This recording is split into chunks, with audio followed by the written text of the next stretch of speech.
El nombre de Nemesio Oseguera Cervantes es palabra mayor dentro del narcotráfico mexicano. Como fundador y líder del cártel Jalisco Nueva Generación, el Mencho es tan respetado como temido. Pocas personas se atreven a enfrentarlo y muchas menos viven para contar esa experiencia. Hoy vamos a contarte un caso distinto a todos. El de un niño sicario que comenzó su carrera con apenas 14 años, rechazando el legado familiar de los Oseguera. Este muchacho se enfrentó a Nemesio y a todo el cártel Jalisco Nueva Generación para controlar las plazas de Michoacán, transformando al Estado en un territorio en guerra. Esta es la historia de El Jordi, alias El H, enemigo personal del Mencho. Que nadie se acerque para ver.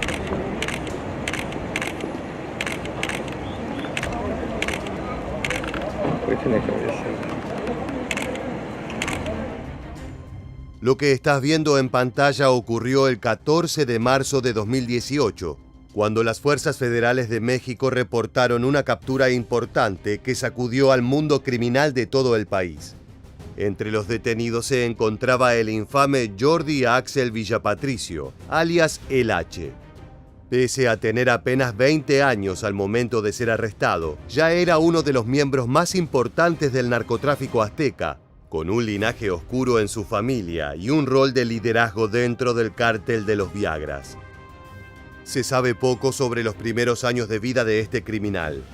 De acuerdo con los documentos policiales, nació en el año 1999 y es hijo de Nora Elia Villapatricio y Adrián Mendoza Oseguera. Si este último apellido te resulta familiar, estás en lo cierto. Adrián era hermano de Nemesio Oseguera, por ende el Mencho era tío de Jordi. Más adelante ese lazo de sangre tendrá una gran importancia en la carrera criminal del muchacho. El Jordi estudió hasta el 5º grado de la escuela primaria, cuando una imagen cambió para siempre su vida. En las calles de su ciudad solía ver desfilar a miembros de la delincuencia organizada que paseaban armados en vehículos de lujo y rodeados de mujeres hermosas. A los ojos inocentes de un joven humilde, esos gángsters locales eran los reyes del mundo. Jordi quedó obnubilado y decidió que quería ser uno de ellos.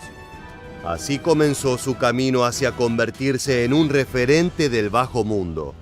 Su primer gran paso lo dio luego de un encuentro con otro joven sicario.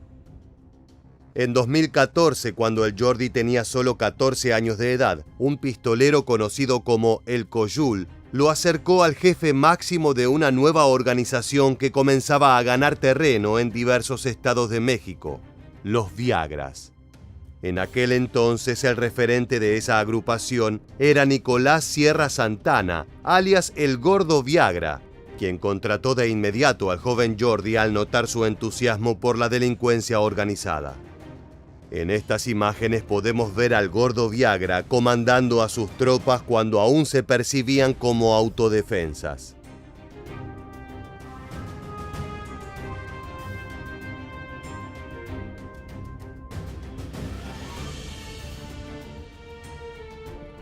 Este hombre supo concentrar su poder enorme en la región, a tal punto de disputar el dominio de varios estados a cárteles bastante más antiguos.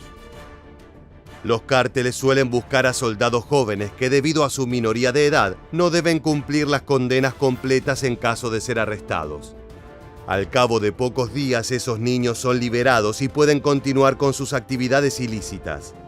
Además, la mente de un joven es mucho más susceptible a las manipulaciones y a la tentación. Los capos prometen riquezas y placeres inalcanzables para los infantes humildes. La mera posibilidad de obtener esos botines genera una lealtad irrompible. Pero claro, lo que no les cuentan es que los niños sicarios suelen morir en edad escolar. Sus carreras son cortas y trágicas. Regresemos ahora a los inicios de El Jordi. En este video puede verse al joven Oseguera ya como adolescente y montado en un triciclo, siendo parte de un desfile narco en Michoacán.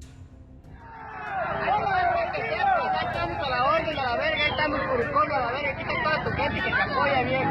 ¡Ánimo, Viagra!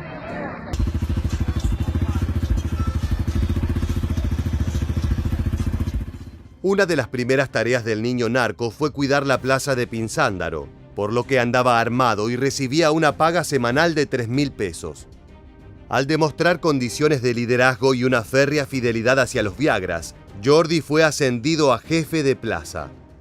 Para ello fue enviado a la población de Vicente Guerrero en Buenavista, donde recibió entrenamiento militar de parte de un sicario con el grado de teniente coronel, cuya identidad permanece desconocida.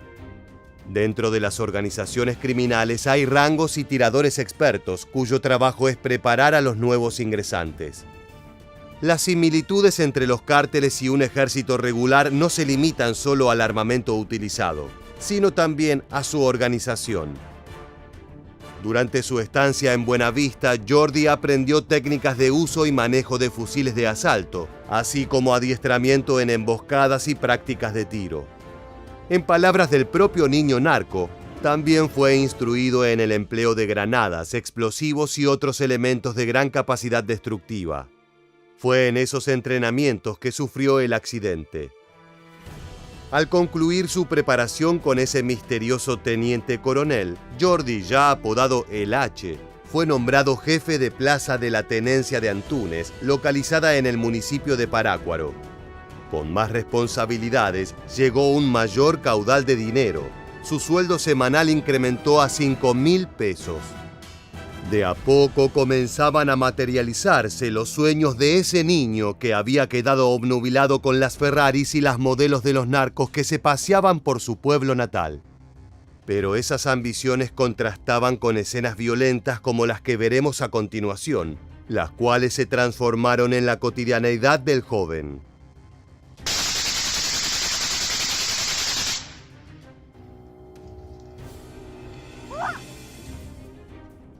El Jordi sonríe a cámara luego de descargar su AK-47 contra lo que parece ser un campo. No sabemos si se trata de un combate contra rivales o una simple ostentación de su armamento. El ascenso de Jordi dentro de los Viagras fue astronómico.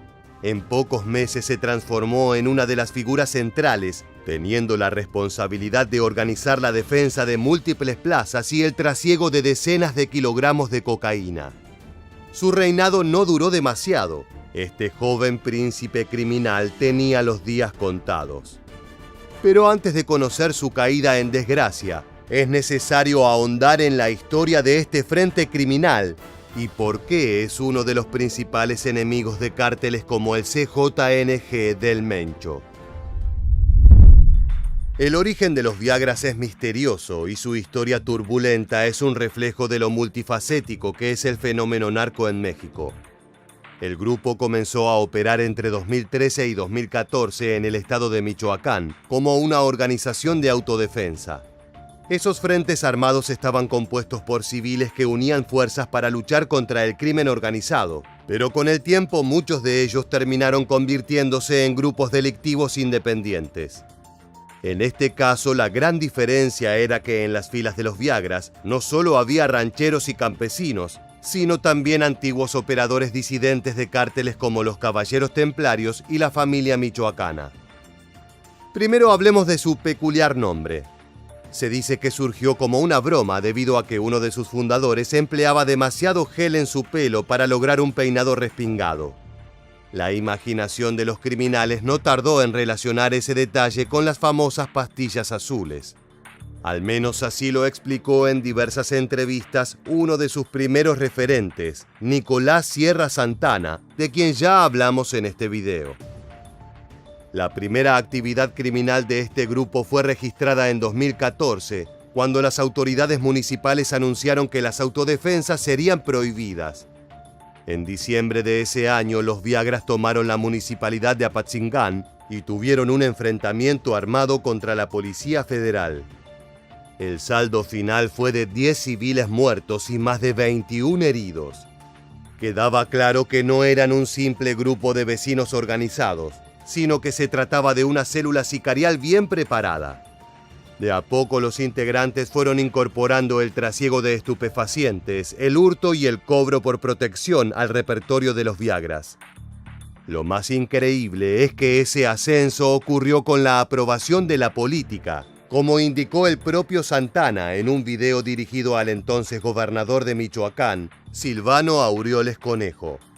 Al inicio de tu campaña, me mandaste $1 millón para que te diera con unos votos. Hace 20 días, más o menos, me mandaste ofrecer $10 millones para que te garantizara yo la tranquilidad del Estado. El mensaje dedicado al gobernador expuso lo que muchos civiles ya sabían.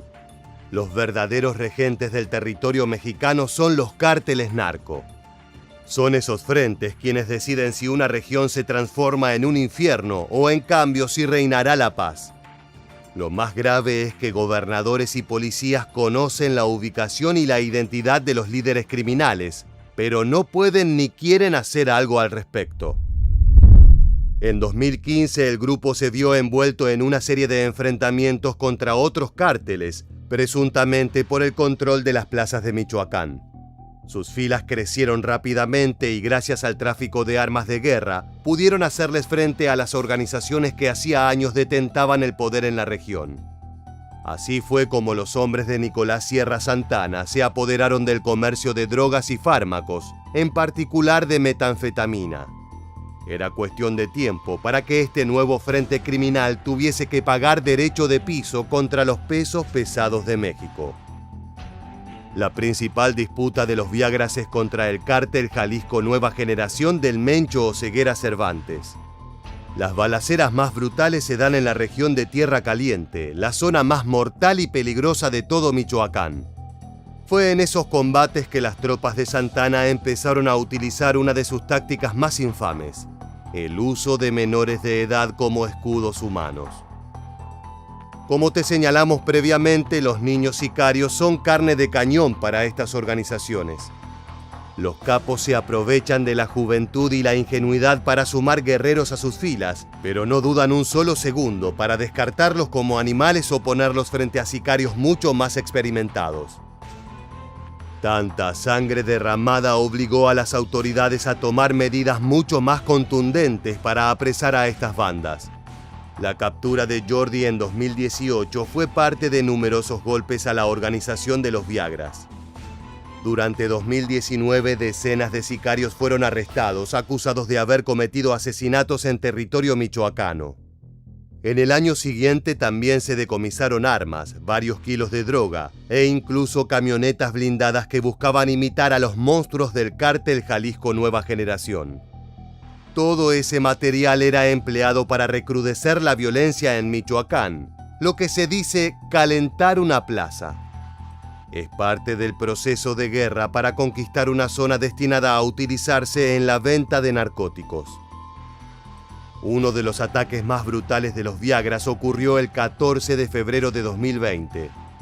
En aquel sangriento día de los enamorados, 8 sicarios que trabajaban para el cártel Jalisco Nueva Generación fueron ejecutados en el rancho Los García, ubicado en el municipio de Huetamo. Gracias a denuncias anónimas, llegaron hasta ese lugar paramédicos y policías, quienes encontraron los cadáveres de 8 hombres con señales de tortura. Estaban atados de las manos y tenían impactos de bala en el pecho y en la cabeza. No muchas organizaciones criminales mexicanas pueden alardear de tener el coraje y los medios para enfrentarse de forma directa a los hombres del Mencho. Al igual que el Jordi, varios líderes de los Viagras han sido detenidos, o en el peor de los casos, asesinados tanto por la policía como por la competencia. Ahora que conocemos las actividades de esta agrupación, regresemos a la historia del personaje principal de este video. Luego de unos pocos años en la cima, llegó el momento de la brutal caída. El 14 de marzo de 2018, el Jordi fue capturado por un operativo conjunto de fuerzas estatales y federales. Junto con él fueron aprehendidos secuaces de los Viagras: María Yuridia, alias La Yuli, de 17 años de edad, y José Andrés, alias Joselo, de 25 años. Este golpe a un referente importante como Jordi, así como la detención de otros 15 miembros de menor rango, desató la furia de los sicarios de los Viagras.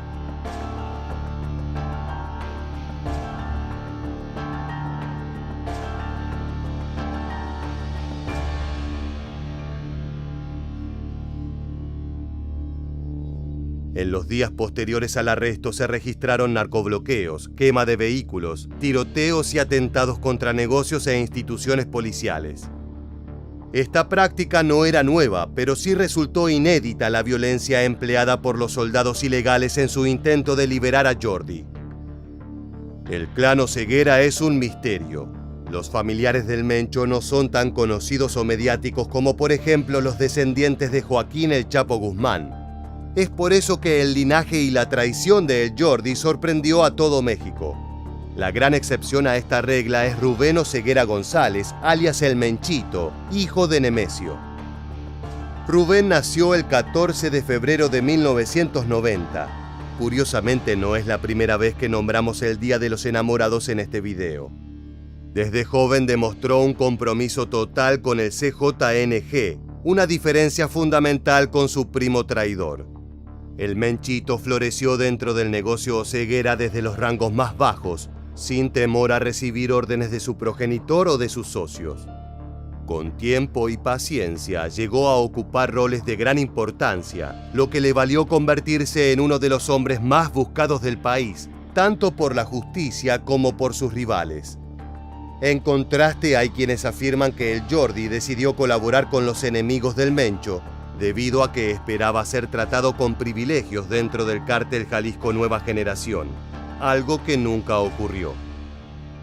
El hijo del Mencho fue responsable de administrar las operaciones del CJNG en la compra y venta de estupefacientes desde América del Sur a México. También fue acusado de coordinar las ventas de gasolina robada en Jalisco, liderando a un grupo de sicarios que mataron a personas que se negaron a trabajar con su padre. En paralelo, supervisaba una línea de asesinos responsables de proteger el territorio de Jalisco y Colima de bandas rivales como los Caballeros Templarios y los Zetas. De haber permanecido en libertad por algunos años más, de seguro hubiese terminado enfrentado a su primo el Jordi, pero el destino tenía otros planes para el hijo del Mencho. Conozcamos su historial de aprehensiones. Rubén Oseguera Cervantes fue arrestado por primera vez en enero de 2014, mientras se encontraba transitando Jalisco a bordo de una camioneta último modelo. Desafortunadamente fue liberado en octubre por falta de pruebas. La suerte del heredero al trono continuó hasta junio de 2015, cuando el Menchito fue arrestado nuevamente luego de una serie de contradictorias órdenes judiciales. Estas imágenes fueron captadas durante el traslado del criminal, el cual se realizó con un operativo de alta complejidad para evitar cualquier tipo de represalia del CJNG. En las imágenes se pueden apreciar los momentos en que Oseguera González fue notificado, trasladado e ingresado al Centro Federal de Readaptación Social, el Altiplano. Como indicaba el fiscal mexicano, en aquel entonces fue enviado al Centro Federal de Readaptación Social número 13, una prisión de máxima seguridad ubicada en Oaxaca. Luego de 5 largos años, fue extraditado a Estados Unidos en febrero de 2020 para enfrentar a la justicia y una posible cadena perpetua. Como verás, ser heredero al trono criminal no es un trabajo fácil. El apellido tiene privilegios, pero también es una maldición. En el caso de Rubén, él eligió continuar el legado de los Oseguera, pero no todos están hechos de la misma madera. Jordi nunca se sintió cómodo en el lugar de sirviente y quiso amasar su propio ejército narco, aun si eso implicaba enfrentarse a su tío. Su sueño no terminó de prosperar. En la actualidad, los Viagras están debilitados tanto en su estructura como en su capacidad operativa. Tienen menos armamento y manejan un número reducido de rutas narco. Sin embargo, aún son un frente de cuidado que disputa el estado de Michoacán al cártel Jalisco Nueva Generación. Mientras esa rivalidad siga en pie, las víctimas civiles continuarán sumándose. En la historia de El Jordi confluyen varios factores importantes para entender el narcotráfico mexicano. Por un lado, la importancia de la lealtad y los lazos familiares. Siendo hijo de un Oseguera, elegir integrar un cártel rival al CJNG fue una traición absoluta al Mencho. Por otra parte, la juventud de este sicario pone de relieve lo expuestos que están los adolescentes mexicanos. Los niños en edad escolar son las víctimas preferidas del narcotráfico, tanto por su inocencia como por la facilidad en que se les puede inculcar el vicio y la obediencia ciega. Hasta el momento, Jordi sigue bajo custodia policial. Contrario a lo que esperaban las autoridades, el joven no ha declarado en contra de su tío ni ha brindado información que pudiese culminar en su captura. Incluso cuando hay odio de por medio, la sangre es más espesa que el agua. Yo no espero la verga, México, y así nomás le digo, aquí, vengo para acá para Loma Rodríguez, y para ver, bueno, a ver, ¿cuánto vamos para allá para Jalisco, donde compa aquí, que la camionetona, que son así, todo el chingazo para allá a la verga, yo no me duermo como pirata, aquí. ¿Para quién trabajas? ¿Quiénes son tus patrones? ¿Quién más? ¿Qué andan haciendo en el valle, güey? Desde niños millonarios que debieron acuartelarse con seguridad privada, a jóvenes que fueron ejecutados a sangre fría por sus videos. En esta edición repasaremos 5 casos impactantes con una misma moraleja. Ten cuidado a quien insultas en línea, ya que puede tener consecuencias fatales.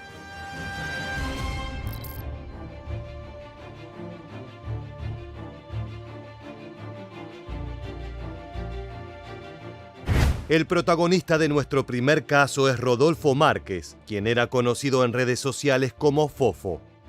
Tanto en Instagram como en TikTok, el joven de 26 años ganó millones de seguidores mostrando un estilo de vida lujoso y excéntrico.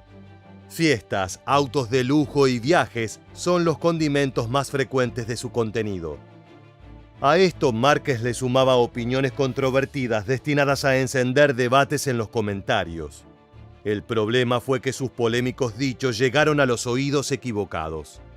El villano de este relato es uno de los cárteles más poderosos y temidos del planeta, el Cártel Jalisco Nueva Generación. Si te interesa el mundo del crimen mexicano, es probable que hayas visto varias veces las siglas CJNG. Se trata de mucho más que 4 simples letras. Es el símbolo de un frente criminal que desde hace una década domina México con puño de acero. Este cártel nació como un grupo comando compuesto por exoperadores del cártel de Sinaloa y el cártel del Milenio.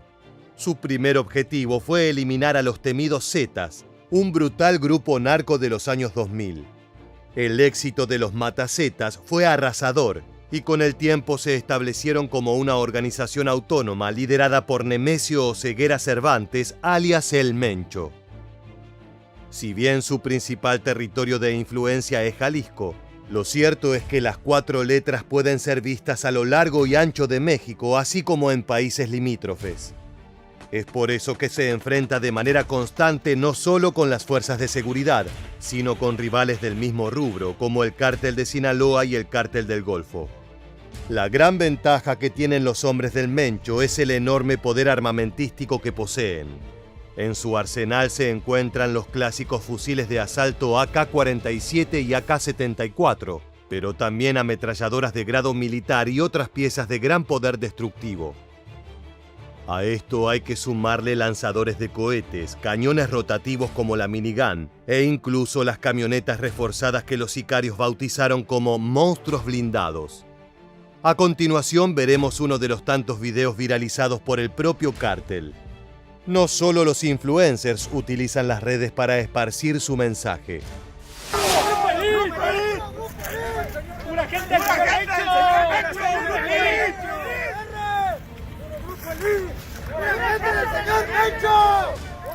Mediante esas imágenes, el CJNG busca no solo amedrentar a sus rivales y a la policía, sino también hacer conocer su llegada a nuevos territorios. Cada vez que ingresan a un nuevo municipio, los sicarios suelen desfilar mostrando sus armas y la cantidad de personal que poseen. Su estructura es la de un ejército ilegal que opera dentro del territorio mexicano, ignorando por completo la autoridad del Estado. Es el tipo de enemigo que nadie quisiera tener, y menos aún si eres un simple creador de contenido de TikTok. El 7 de julio de 2022, Fofo Márquez tomó 3 de sus autos más lujosos y los dejó estacionados en medio del puente Matute-Remus en Guadalajara, Jalisco. El joven descendió de uno de los vehículos y comenzó a filmar el tráfico que se amontonaba detrás. Había cientos de automóviles que quedaron atascados por el capricho de un TikToker. El objetivo de Márquez era sencillo: alardear que con dinero e influencia se puede hacer cualquier cosa sin sufrir consecuencias. Ya lo andamos cerrando para nosotros. Esto es lo que quiero demostrar, lo que puede ser el dinero y el poder. O sea, literal lo cerré aquí porque yo quise. En simultáneo al corte del puente, Fofo continuó subiendo videos a sus redes, registrando toda la jornada. Esto despertó el enojo de los conductores que vieron su rutina interrumpida por el juego del influencer. La respuesta en los comentarios fue tan negativa que Márquez tuvo que borrar todo el material de sus redes sociales y pedir disculpas abiertas a toda la comunidad de Jalisco. Las autoridades aceptaron el gesto, pero confirmaron que por el delito de cortar el tránsito, le correspondía cumplir varias horas de trabajo comunitario limpiando debajo del mismo puente que bloqueó. Al cabo de unos días parecía que la polémica había disminuido por completo, pero una cuenta anónima titulada Gente con la Gente NG publicó un mensaje a todo el pueblo de Guadalajara. En ese comunicado se referían a Fofo como el maldito y prometían castigar la broma del TikToker.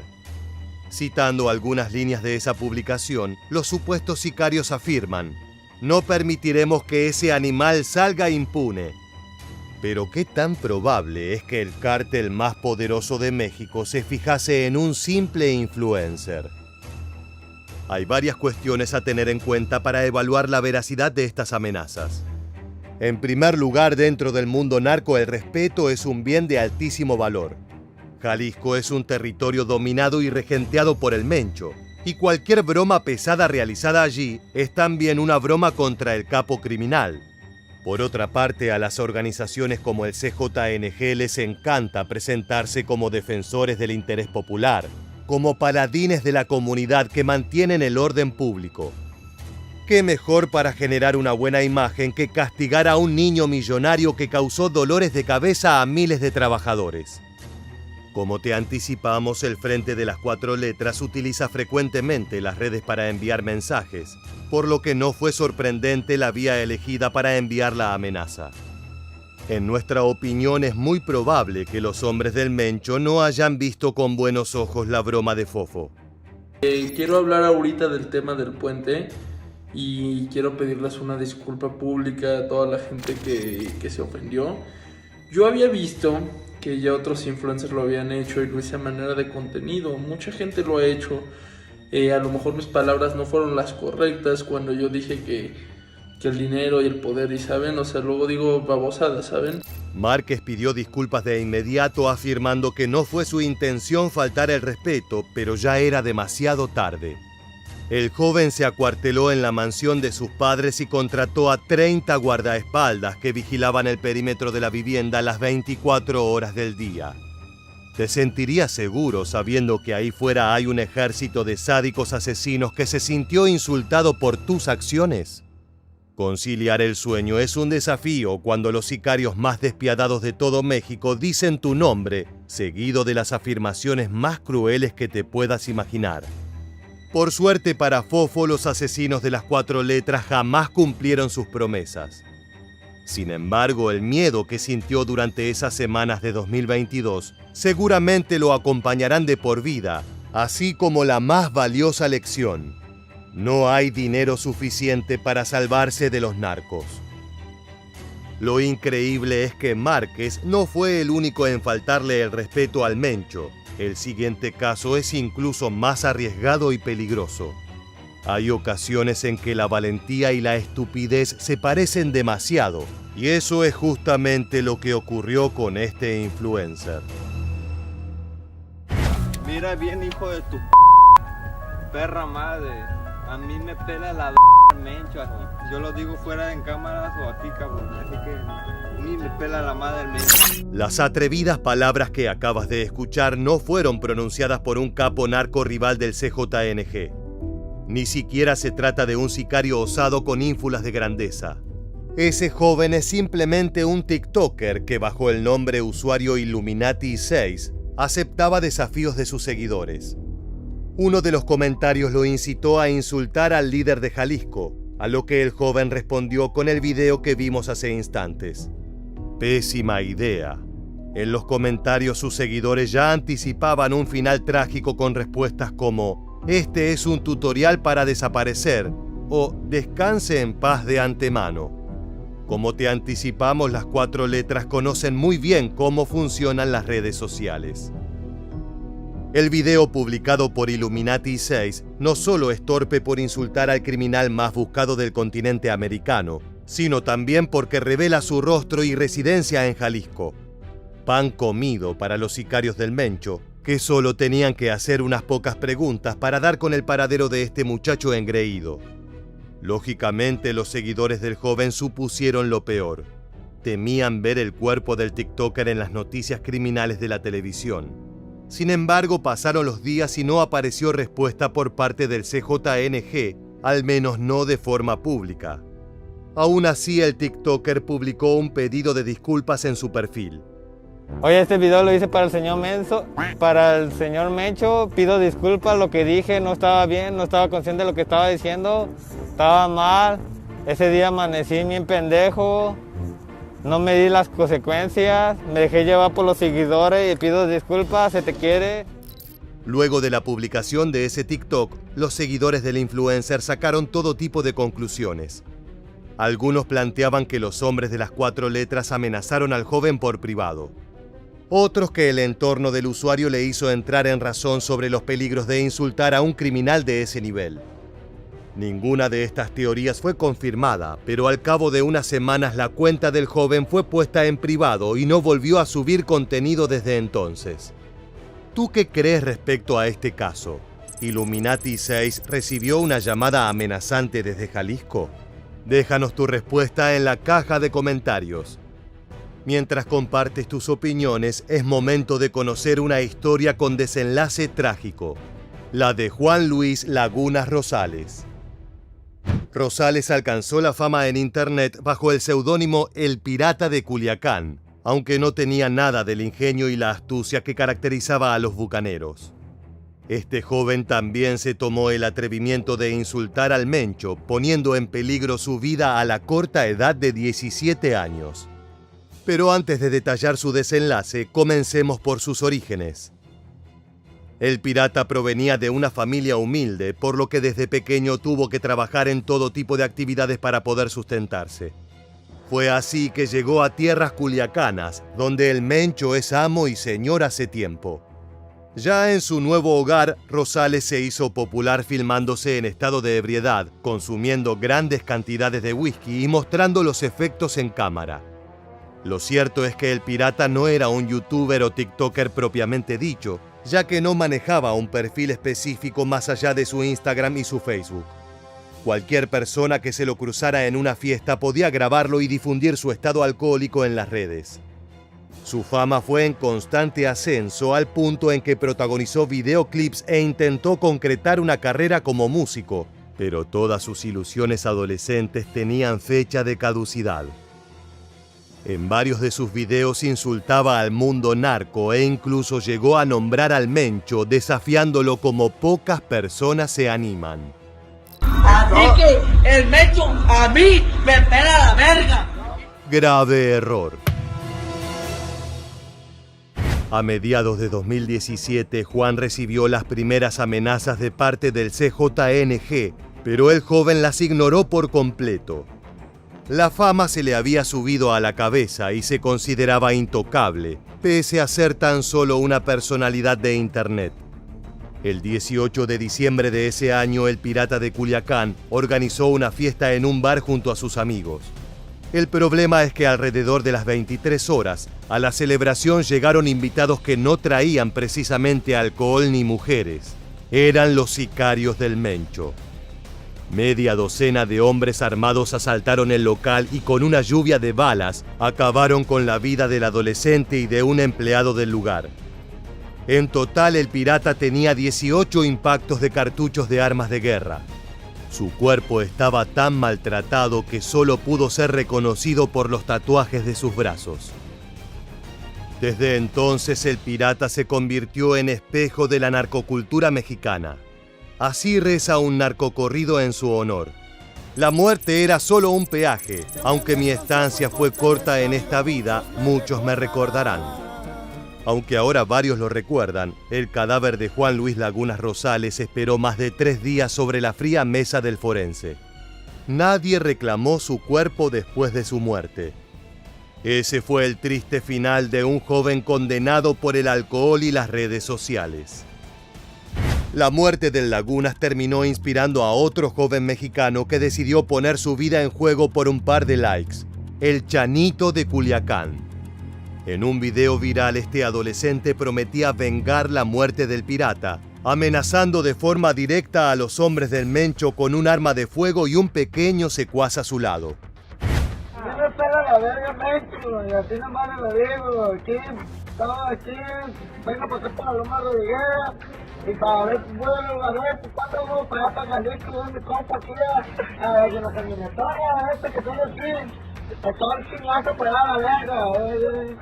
Yo no me veo como el pirata, aquí. Si bien el Chanito decidió disculparse con el Mencho, aduciendo que tenía problemas mentales y que no había pensado bien lo que dijo, eso no fue suficiente para apaciguar la furia de Oseguera Cervantes. Desde su pedido de perdón, el adolescente eliminó sus redes, por lo que muchos usuarios supusieron que había caído baleado por sus enemigos. En esta oportunidad, los hombres del CJNG querían hacer algo especial para transformar a este joven en un ejemplo para todos los influencers. A diferencia de otros casos analizados en este video, el supuesto fallecimiento de este muchacho tuvo un condimento tan terrorífico como clásico al hablar de revanchas narco. Algunas fuentes confirmaron su muerte con la publicación de este registro audiovisual de su presunta decapitación. ¿Para quién trabajas? ¿Quiénes son sus patrones? ¿Quién más? ¿Qué andan haciendo en el valle, güey? Sin embargo, falta un giro más en esta historia. La víctima del video no era el Chanito, sino otro desgraciado joven narco. El protagonista de nuestra historia logró alejarse del mundo de las drogas, perdiendo todo contacto tanto con las redes como con las armas de fuego. Tal vez por eso le perdonaron la vida a los hombres del Mencho. Al cabo de varios años se supo que había desaparecido debido a su internación en una clínica de rehabilitación para tratar sus adicciones. Afortunadamente, todo parece indicar que el joven logró dejar atrás el consumo de estupefacientes, aunque hace tiempo no hay novedades sobre su paradero.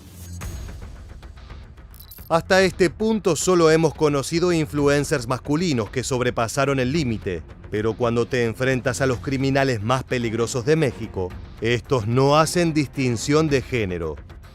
Ella es Leslie Ann Pamela Montenegro, una creadora de contenido que alcanzó la fama como TikToker, YouTuber y celebridad de Instagram. Lamentablemente, su carrera digital tuvo un desenlace trágico cuando decidió revelar detalles secretos sobre el funcionamiento de uno de los cárteles más peligrosos de México. Pero antes de llegar a esas páginas oscuras, conozcamos algo más de su personalidad en línea. Leslie se hacía llamar Nana Pelucas y publicaba todo tipo de videos, desde opiniones políticas a tutoriales de maquillaje. En sus redes también había lugar para sketches de comedia y blogs sobre su vida cotidiana. Pero su contenido dio un giro notorio cuando presentó a un nuevo personaje en su repertorio, el de una mujer afroamericana con una frondosa peluca enrulada que interactuaba con personas en supermercados y otros establecimientos. Ella solía hacer preguntas de trivia para captar sus reacciones, pero de a poco se enfocó en temáticas políticas desde una perspectiva humorística. De esa manera expuso a funcionarios corruptos, aunque sin dar nombres de forma directa. En el siguiente video veremos cómo se burlaba de uno de los intentos de escape del Chapo Guzmán, caminando la fina línea entre la valentía y la falta de precaución. Chapito, mi vida, traigo una congoja y el rosario no me alcanza y le doy vueltas. Fíjate que aquí en Acapulco tenemos un puentecito que quieren hacer allá por Las Brisas, que es la zona que está bien bonita aquí. Y ay, nomás no pueden, porque no me mandas a tus ingenieros, tesoro, échame una llamadita, tú sabes que estoy aquí siempre en la casa. Y bueno, desde esa vez que te encerraron, pues se me quedaron aquí unas camisitas y unos pantalones tuyos. Si bien en el video Leslie se burla de una figura importante dentro del mundo criminal, su deceso estuvo relacionado a otro evento. El camino hacia su trágico desenlace comenzó cuando Leslie decidió hablar sobre el Cártel Independiente de Acapulco, una de las organizaciones criminales menos difundidas de México. Este grupo armado había logrado pasar desapercibido pese a operar en todo el territorio azteca, gracias a su sociedad con fuerzas policiales y políticas que le permitían estar lejos de la prensa. Esto provocó el aumento exponencial en los crímenes y asesinatos ocurridos en Acapulco, lo cual fue expuesto por Leslie en uno de sus tantos programas. Por supuesto, la influencer recibió amenazas anónimas de todo tipo. Algunas de ellas sugerían que la mujer estaba asociada a cárteles rivales o que tenía contacto con políticos corruptos.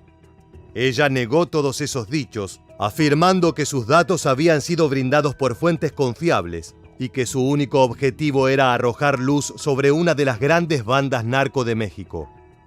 Ante la negativa a cesar con su contenido, los sicarios de Acapulco decidieron tomar acciones drásticas sobre el asunto. El 5 de febrero de 2018, 2 hombres armados ingresaron al restaurante donde trabajaba Leslie Montenegro. Primero pidieron cervezas, pero al cabo de unos minutos la asesinaron con disparos de pistolas 9 milímetros. 3 disparos en la parte superior de su cuerpo acabaron con la vida de la celebridad en el acto. Las autoridades mexicanas lograron detener a uno de los individuos relacionados con el asesinato, un sicario conocido como El Pipas, pero era apenas un operador de bajo nivel. Aún así, el juez a cargo del proceso desestimó los cargos, poniendo de relieve que la justicia era el perro faldero del crimen organizado. Escuchemos el duro testimonio de la pareja de Leslie. Murió en los brazos, ver la hazaña con la que un par de tipos llegaron y la ejecutaron. Eso es un crimen de odio. Es un crimen político. El brutal asesinato llamó la atención de los medios de comunicación, los cuales comenzaron a investigar las actividades del cártel de Acapulco. De esa manera se revelaron numerosos crímenes ocurridos en la ciudad, lo que provocó un descenso en la actividad turística y la detención de varios cabecillas que hasta el momento habían permanecido anónimos. Por desgracia, el precio a pagar fue la muerte de Leslie. Las redes sociales dan una idea de impunidad, de una distancia que es imposible de franquear. Desde un supuesto anonimato, los jóvenes hablan sobre amenazas reales y tangibles. Lo que no saben es que para los narcos no hay límites ni escrúpulos. Si les faltas el respeto, es probable que tu destino inmediato sea reposar varios metros bajo tierra. Ojalá el destino de estos 5 influencers sirva de lección para jamás insultar a un capo en internet.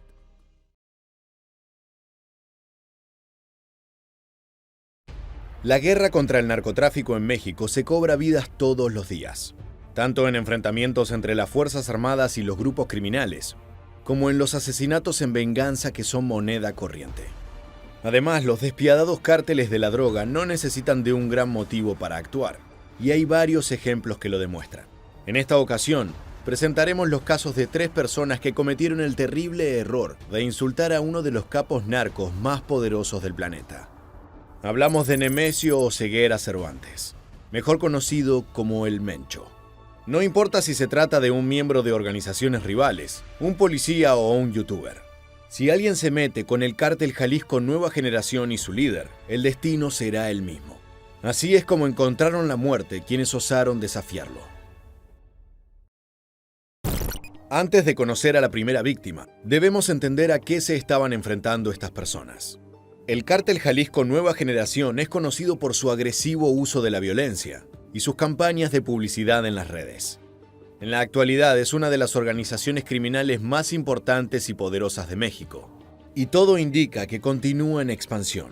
Su poderío es tal que cualquiera que esté distraído puede llegar a confundirlos con una fuerza militar oficial.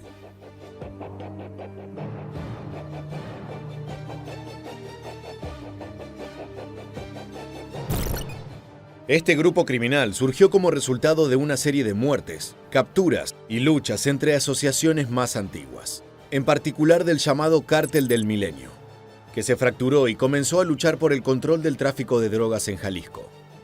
Una de las facciones la encabezó Nemesio Oseguera Cervantes, el Mencho, quien terminó por convertirse en el líder y fundador del Cártel de Jalisco Nueva Generación. Este personaje, originario de Tierra Caliente en el estado de Michoacán, había pasado varios años de su juventud en Estados Unidos hasta que fue condenado a 3 años de prisión en California por conspiración para distribuir heroína. A finales de los 90 quedó en libertad y decidió volver a México, donde se desempeñó como agente de policía en Jalisco. Sin embargo, finalmente abandonó las fuerzas de seguridad para continuar con sus actividades en el narcotráfico. De a poco, empezó a hacerse un nombre. Mira bien, hijo de tu puta madre. Soy Mencho, güey. Relaja tu puta gente a la verga. Soy Mencho, güey. Relaja tus putas partidas, si no te voy a partir tu madre, tienes toda tu bola de perros. Te tengo identificado 30 güeyes. Hasta tus putos perros te voy a matar si no te relajas, güey. Actualmente es uno de los criminales más temidos y más buscados. Y mantiene su reputación tomando venganza ante cualquiera que se atreva a desafiarlo. Una de las personas que cometió el grave error de insultar a El Mencho fue un youtuber de apenas 17 años, conocido como el Pirata de Culiacán. Juan Luis Lagunas Rosales dio inicio a su carrera en las redes sociales casi sin darse cuenta. El mundo viral lo adoptó el día en que unos supuestos amigos lo filmaron rompiéndose la frente contra el piso, ya que su estado de ebriedad le impidió utilizar las manos para amortiguar el golpe. Hasta ese momento todavía era un joven bajito, de escasos recursos, que se había desplazado a la cuna del narcotráfico mexicano en Culiacán, Sinaloa, para buscar una vida mejor. De un momento a otro se encontró con muchos dólares, pistolas de oro, silicona y alcohol en exceso. Por eso también comprendió desde aquel fulminante desmayo que podía conseguir una vida mejor haciendo el papel del joven borracho que bebía de más y era aplaudido. No obstante, el Pirata de Culiacán no logró sacar el suficiente provecho a aquella inesperada fama que le había dado el show de bufón. A pesar de su título de youtuber, el joven no tenía ningún canal propio en la plataforma, y mucho menos una cuenta verificada en las redes sociales. Por el contrario, cualquiera que se lo encontraba en una fiesta podía grabarlo, publicar el video y ganar miles de reproducciones. En muchas oportunidades solo se dedicaba a beber lo que le ofrecían y hablar sin reparo sobre cualquier cosa, sin prestar atención a sus palabras. Aquí ando chingándome un borrito a la verga y pura chingadera.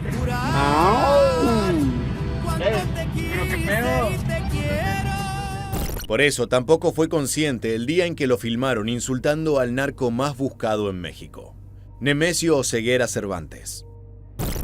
Papas, yo también puedo a traer lo que sea a la verga. Así que el Mencho a mí me pela la verga. Así nomás quedó. Era una frase que solía repetir el Pirata de Culiacán en sus videos. Y precisamente así había quedado grabado el desafío al líder del cártel Jalisco Nueva Generación. Solo un puñado de días más tarde, el bar Mentados Cantaros en Zapopan, Jalisco, fue el último lugar en el que Lagunas Rosales fue visto con vida.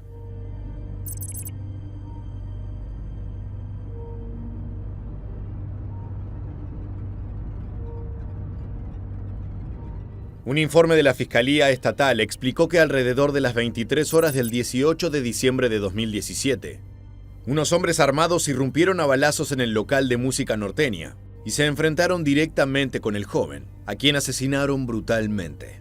En su camino también se llevaron por delante la vida de un empleado de 25 años que fue herido y estuvo agonizando hasta fallecer. El brutal asesinato conmocionó a la sociedad, que se había acostumbrado a reír con cada escena del personaje ebrio que pronunciaba frases pegadizas. Luego de su muerte, muchos se preguntaron quién había matado al pirata. No obstante, en un país donde la mayoría de los delitos no se denuncia, era poco probable que alguien se atreviera a señalar a los culpables. Por supuesto, todos sabían quién estaba detrás del asesinato, pero nadie quiso arriesgarse a un final como el del youtuber.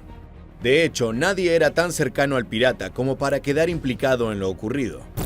A quien que se había metido con alguien, yo no sabía nada de él porque, como yo les he dicho, nada más lo conocía él 2 veces y hasta ahí. Y el cadáver de Juan Luis Lagunas Rosales esperó más de 24 horas sobre la fría mesa del forense solo. Incluso, ninguna persona había reclamado su cuerpo hasta 3 días después de su muerte.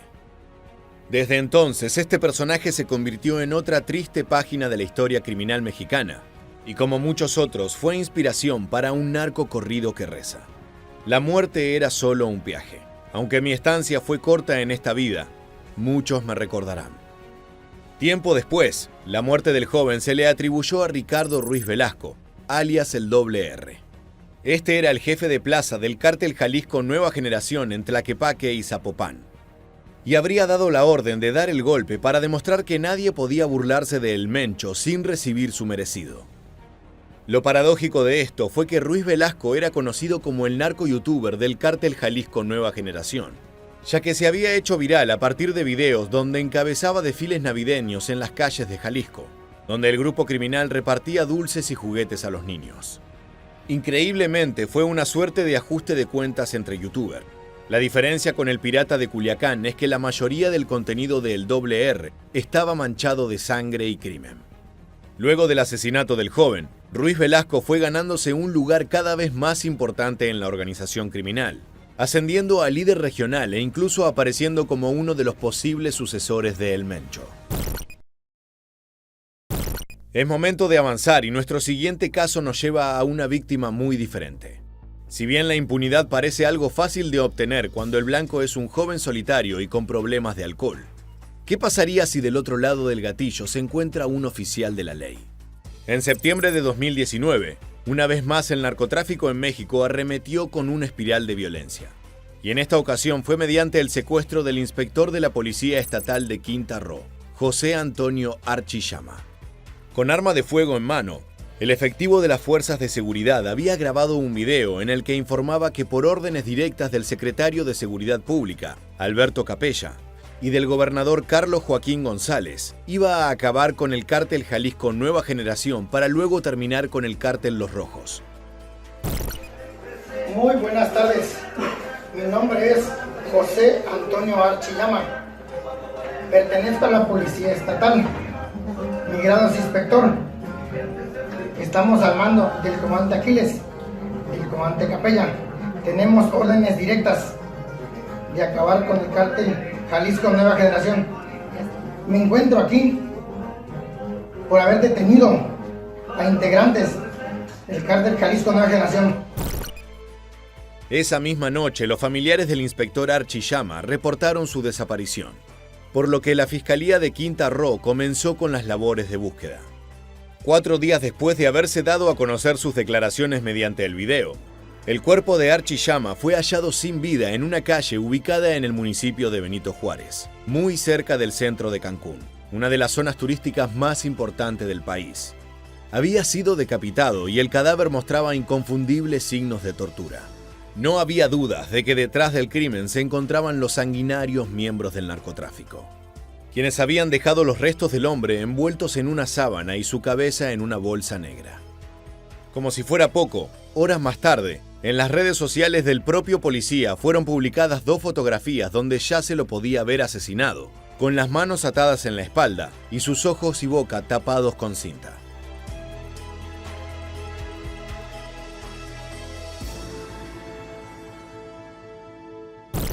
El gobernador de Quintana Roo, Carlos Joaquín González, se expresó públicamente para condenar lo sucedido y aseguró que se combatiría enérgicamente la violencia y la pérdida de vidas humanas en el Estado. Además, redoblarían los esfuerzos, recursos y la convicción de mantener el combate contra estos grupos armados. A partir de este caso, las autoridades también hicieron públicas algunas acusaciones sobre la relación de los narcos y los gobernantes. Aseguraron que en muchas administraciones no solo hubo favores desde la política, sino alianzas entre políticos y delincuentes para conformar un juego perverso, donde los criminales desestabilizan al gobierno. En la anterior administración, el oficial José Antonio Archillama realizaba las labores de chofer de Roberto Borge, exgobernador de Quintana Roo. Nuestro compañero contaba con 6 propiedades cuya titularidad real eran del exgobernador del estado. El video, que a todas luces fue obligado a grabar previo a su muerte, contiene mensajes que se envían entre grupos delictivos, endosándoles a sus contrincantes la responsabilidad del homicidio. De esa manera, la muerte del inspector Archillama motivó un trabajo a fondo de las autoridades que llevó al arresto de uno de los más grandes aliados de El Mencho. Se trata de un sujeto que era conocido como El Chicken, presunto asesor de Hugo Gonzalo Mendoza Gaitán, alias El Sapo o El 90, y segundo al mando del cártel Jalisco Nueva Generación en la región. Finalmente, el cuerpo de José Antonio Archillama fue incinerado y después velado por sus familiares. Una gran concurrencia de las fuerzas policiales que prometieron hacer frente al crimen organizado. De todas maneras, a pesar de los esfuerzos del gobierno y el ejército mexicano, la lucha contra el narco parece estar muy lejos de terminar. Y desafiar al cártel Jalisco Nueva Generación continúa teniendo consecuencias. Así llegamos a nuestro tercer y último caso de hoy. Durante los primeros días de diciembre de 2021, el municipio de Celaya se convirtió en uno de los puntos más calientes de Guanajuato. Las ejecuciones se hacen protagonistas y las autoridades apuntan a la guerra entre los cárteles Jalisco Nueva Generación y Santa Rosa de Lima. Fusilamientos en las calles y masacres en algunas viviendas son las postales con las que se encuentran los operativos policiales, pero uno de los casos es especial y está marcado por la venganza. La madrugada del 1 de diciembre, la localidad de San Miguel Octopán, en Celaya, fue testigo de un nuevo ajuste de cuentas por supuestas amenazas contra el grupo liderado por Nemesio Oseguera Cervantes. Un comando armado irrumpió en un domicilio de la calle privada Margarita, en busca del sujeto que se había animado a desafiar al temido narco. Se trataba de Víctor Manuel Elizondo Martínez, a quienes los sicarios del cártel Jalisco Nueva Generación acusaron de ser el responsable del mensaje donde un grupo de hombres armados y con el rostro cubierto decían que el día que le rompan su puta madre a ese güey del Mencho, se acabó el puto cartel Nueva Generación. A la verga putos, porque cargan puro pinche chaquetero, puro perro corriente. Esas palabras fueron la sentencia de muerte para quien fue identificado como presunto integrante del cártel de Santa Rosa de Lima. El ataque en represalia comenzó con un grupo de narcos armados y equipados con chalecos que llevaban la insignia de 4 letras del cártel. Estos entraron al domicilio de la víctima luego de detonar la puerta, y en pocos segundos ya se los podía ver arrastrando a un hombre semidesnudo que rogaba por su vida. En el siguiente archivo se pueden ver los últimos segundos de Elizondo Martínez, quien se atrevió a amenazar a El Mencho. ¡Compa, te han equivocado! ¡Compa, no! ¡No, primo! Este es un hijo de su puta madre que hizo el video ofendiendo a mi papá Mencho, la vez. ¡No, compa! Arrástrate, perro. Se escucha por parte de los sicarios mientras uno de ellos le comunica que se ha ganado su destino por haber ofendido a su papá Mencho. Elizondo Martínez se muestra desesperado y grita: "No, compa, están equivocados, yo no fui". El ida y vuelta entre los miembros del cártel Jalisco Nueva Generación y el hombre en el piso dura apenas unos segundos. Y a pesar de jurar que no tiene nada que ver con las amenazas, el sonido de disparos no se hace esperar. Esto es por ofender a mi papá Mencho, hijo de... El sujeto es acribillado en el lugar y el mensaje vuelve a ser claro. La persona tan valiente o tan tonta como para atreverse a insultar a El Mencho o su cártel Jalisco Nueva Generación deberá hacer frente a las consecuencias. Llegó el momento de despedirnos. Muchas gracias por acompañarnos hasta el final. Y quédate atento a nuestro canal. para reencontrarnos en el próximo video.